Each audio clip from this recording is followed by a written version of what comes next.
Bonjour.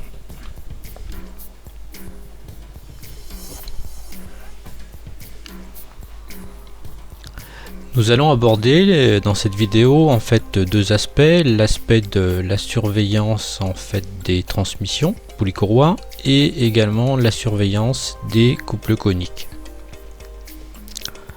Donc des éléments que l'on retrouve régulièrement sur les machines et en particulier sur les broyeurs.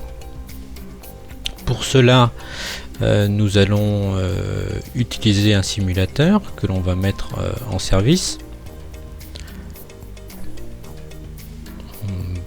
Voilà. Donc ce simulateur va nous permettre, comme son nom l'indique, de simuler différentes situations. Par rapport au couple conique, donc ce que l'on constate comme principaux défauts, ce sont des défauts d'alignement respectifs de la couronne par rapport au pignon et également des problèmes de positionnement, c'est-à-dire que le pignon est trop avancé ou trop reculé par rapport à la couronne. Nous allons voir maintenant comment on détecte ce type de problème.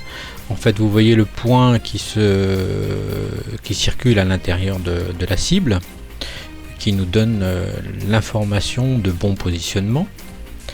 Nous allons ici faire un premier réglage de manière à modifier l'alignement. Donc ici on monte en fait la couronne et on va voir ce qui se passe. Voilà, le point est toujours rescruté environ toutes les 5 secondes. Dès lors que nous sommes sortis de la cible, l'alarme est donc indiquée. On va tenter de remettre le système dans son état initial, c'est-à-dire une concurrence des deux axes en fait. Voilà, on y arrive progressivement. Voilà, les deux axes sont revenus dans la position cible, donc tout est ok pour le fonctionnement.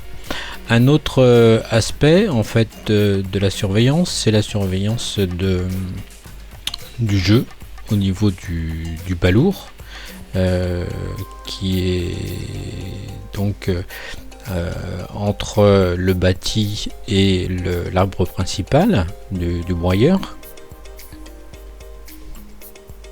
Donc c'est une pièce importante dans le fonctionnement du système. Nous allons également modifier les réglages du simulateur de manière à générer ce défaut. Là on le voit sur le cadran, il est de l'ordre de 2 centièmes à peu près, hein, et on va regarder ce qui se passe au niveau de la surveillance. Donc nous retrouvons une courbe caractéristique en fait qui est un sinus pratiquement parfait, qui signale que tout est en ordre, et une courbe déformée maintenant à partir du moment où le jeu est trop important.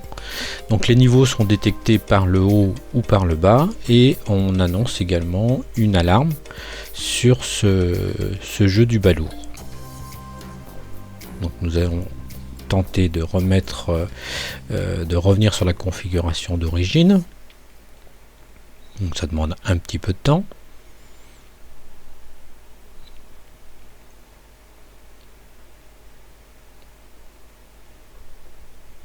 Voilà, le défaut diminue et on revient sur la position initiale, donc avec la sinusoïde parfaite.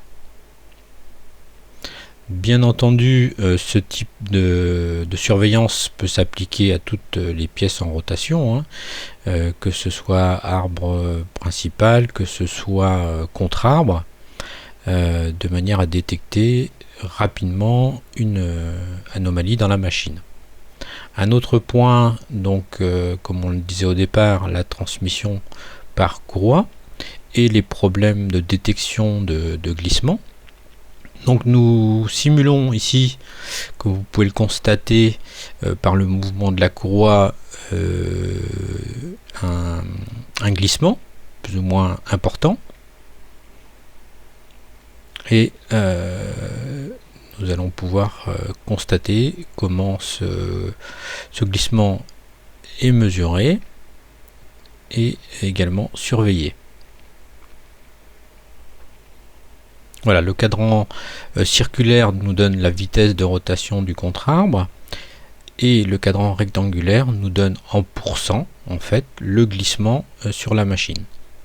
Voilà, et là également nous pouvons détecter la valeur de glissement et passer en mode alarme si c'est nécessaire. Voilà, merci pour votre attention et à très bientôt. Au revoir.